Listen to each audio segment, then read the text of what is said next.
the channel, everyone, and in this video we have some exciting news. Roush released a brand new supercharger kit for the S650 Mustang GTs as well as the S650 Mustang Dark Horses. This supercharger kit is going to be in direct comparison and competition with the Whipple Stage 1 kit. After watching the video, let me know down in the comment section right now, what kit do you think is better? And also, if you had the option to choose both of these kits, which one would you actually go with? If you guys enjoy the videos where I talk about new updates, news, as well as anything going on within the Mustang community, feel free, drop a like in the vid, subscribe to the channel, and turn on those post notifications.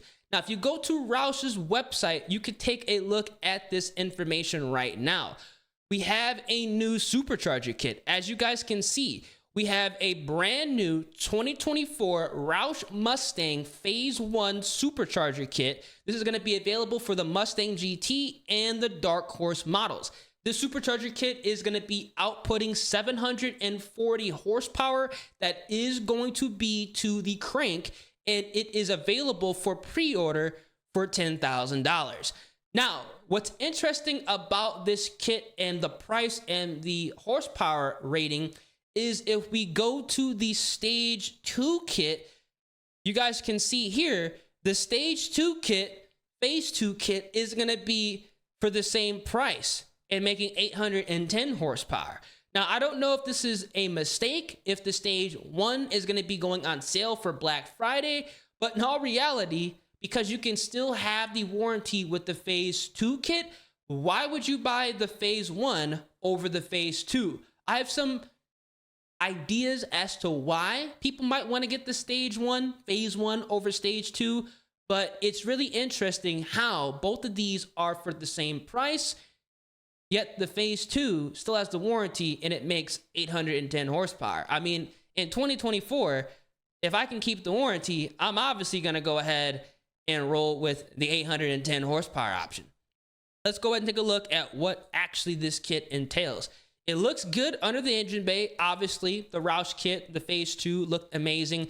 In my personal opinion, this is probably the best looking supercharger kit available for the S650s right now. It has that clean OEM look, and that red is absolutely popping under the engine bay. It doesn't matter what color car you have, this red is popping, and obviously it is going to be utilizing the dual throttle bodies, which I know a lot of people enjoy. For me personally, I don't really care if it uses the dual, if it has just the one just fused throttle body. I care about performance. I want it to work well because this stuff is not cheap, $10,000 plus.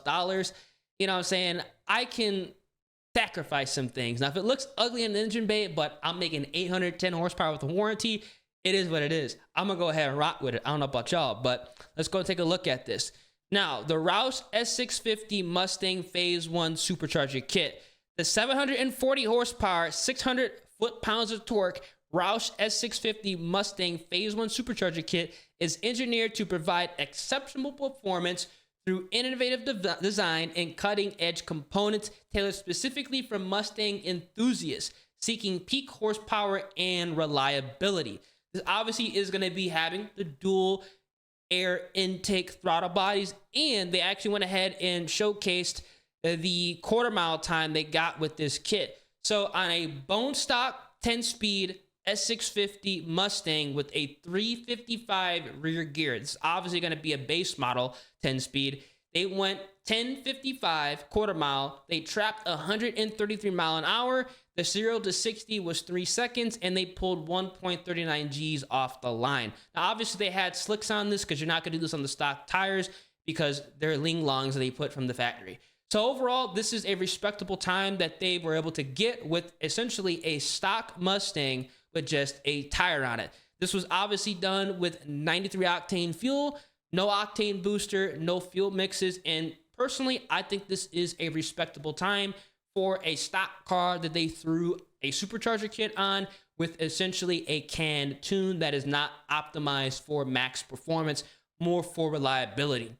Now, If this was a 6-speed manual car, I think it's safe to assume that it would probably run like a 10.8, 10.9, because you can realistically cut off like a couple tenths for the shifts. So I think realistically, if you were to take an MT82 car to the track with this kit, it's going to run a 10.8, 10.9, maybe even a low 11 if the air is bad and you don't really get a good 60 foot. But again, we're talking about a stock car. There are ways to go ahead and make it faster, significantly faster. But I know a lot of people don't want to go through, the tricks to do this. They want to just bolt on the kit, keep their warranty, and go ahead and just have something that is fast enough to get around town and have some fun, maybe at the track, or if somebody pulls up to you on the highway. This is going to be using a dual front inlet front drive TVS 2650 Supercharger. This is obviously going to be optimizing the airflow and performance. They have the iconic Roush red head unit. So this is going to be obviously looking good under the engine bay. I think a lot of people gravitate toward the Roush blower just because it looks better than the Whipple kit, and they don't really care about the added potential the Whipple kit does have, in my personal opinion, over the Roush at this time. Obviously, this is going to be the stock throttle body compatibility because it is going to be utilizing the dual throttle body. So they have two 80 millimeter stock throttle bodies with this kit. Inverted supercharger layout featuring an inverted design. The Roush Phase 1 kit houses dual high-efficiency intercoolers. This setup maximizes heat transfer while lowering intake air temperatures. That is a W, keeping your engine cool under high demand. So you can essentially have the horsepower be consistent after going ahead and beating on the car. With the stock S650s, no modifications, base models, we obviously have issues with the oil temperatures. The last thing you want to have to worry about is obviously high IATs. With that, that's going to be robbing horsepower and overall making sure you have a bad time with the track or on the street. So this is nice. Now they're going to have high flow dual cone fuel injectors. They're probably going to be, I'd say maybe the GT500 injectors are going to be using. Obviously, they're going to be a Ford brand injector.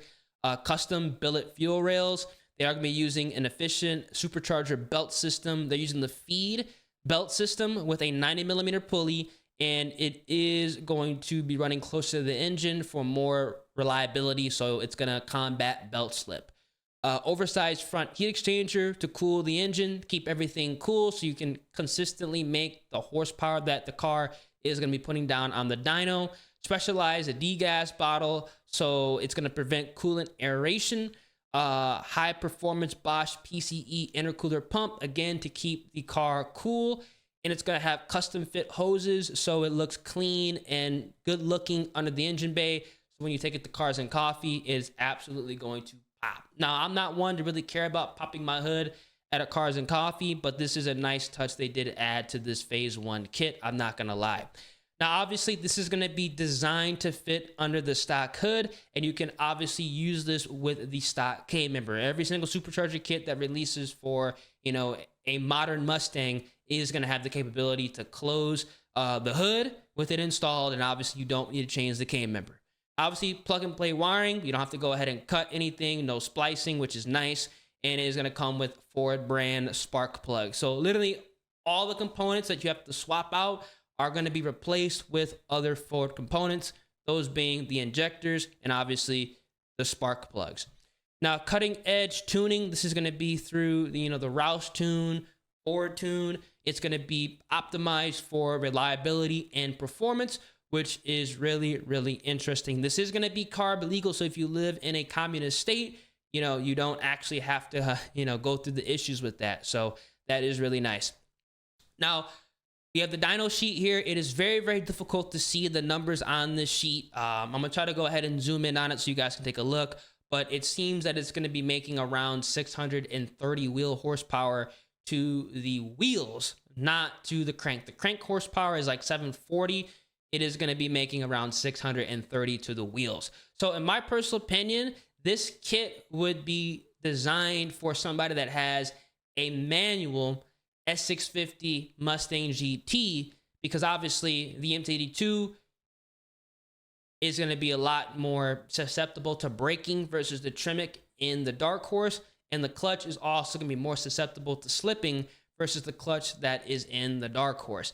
I have a Shelby GT350 with the Tremec, the same Tremec that comes in the Dark Horse, and I'm telling you this right now, the clutches feel night and day. It's nowhere near the same as the Shelby GT350 / Dark Horse clutch and the 2024 Mustang GT clutch. So this kit, in my personal opinion, this would actually work for my car potentially better than this Phase 2 because it is going to be safer on the stock components, which, as you guys can see here, this is coming with an included warranty, a 336 limited powertrain warranty. So if you have a stock manual S650 Mustang GT, this might be the kit for you. Now, I'm not going to lie.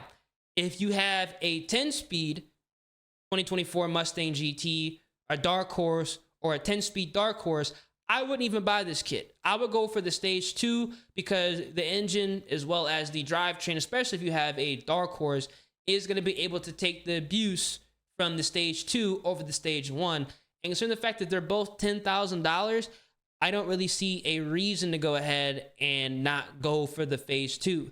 Now, obviously, again, 93 octane fuel, no mixing, no E30, none of that, no magic sauce. This is what this kit is going to be putting out. Now, interesting here, this is going to be in direct comparison to the Whipple Stage 1 kit. Now, if you want to go ahead and, have to decide between the Whipple Stage 1 and the Roush Stage 1, I think it really comes down to what do you like under the engine bay. Like, what do you like, what do you like better? Do you like the dual throttle body, the red, or do you like the single throttle body that the Whipple does have? But this is going to be the new 2024 Roush Mustang Phase 1 Supercharger Kit. Let me know what you guys think about this kit. Is this worth the money? Or would you just rather get the Phase 2? I don't know if they're going to be adjusting the price. I think they definitely are, because right now it's just like, I don't think you really should spend $10K when you can get literally 810 horsepower for the same price and keep the warranty. So I would just go with the Phase 2, but they have a new Supercharger kit on the market. It's always good when they're going ahead and innovating and they're bringing more options for a platform that currently cannot be tuned. Obviously, once tuning is unlocked, twin turbos are going to take over and run the show. But as of right now, we have nothing but Supercharger kits. We should be getting information on a new ProCharger kit because ProCharger just released a new head unit, the P1R, and that's going to be available on the S650. We should hear that at the beginning of December. So it's really going to be up in the air. Should you go with Roush? Should you go with ProCharger, or should you go with Whipple? That's the reason why I haven't done anything to my car, because right now there's so many kits coming out that you don't really want to jump onto something and then, tuning gets unlocked or another kit comes out, because if they drop a twin turbo kit, that's it. That's what I'm going for. I mean, there'd be no reason to go ahead and mess with this stuff. I've already done this multiple times, and we all know if they have a twin turbo kit with twin 64s that have the warranty, this is all old news. I mean, everybody's going for the twin turbo kit in all reality. You're going to make more power, and if you don't care about your warranty, or you just keep it the way it is until your warranty runs out and tuning's unlocked, you can crank that boost right up. We all know how potent the Gen 3s are with a twin turbo kit. But again, let me know down in the comment section what you guys think. Is this Phase 1 kit worth $10,000? Or are you waiting for tuning to become available? Are you waiting for the official ProCharger kit, or are you like me and honestly kind of waiting for twin turbos to be, available to be tuned? I know you can buy them right now, but there's no point because you can't tune it. I'm not going to buy it for 10 grand and make 500 horsepower. Waste of money and time. So we'll go ahead and wait, see what goes down. And again, let me know down in the comment section what you guys think of the Roush Phase 1 Supercharger kit. I'll catch you guys in the next one. Deuces.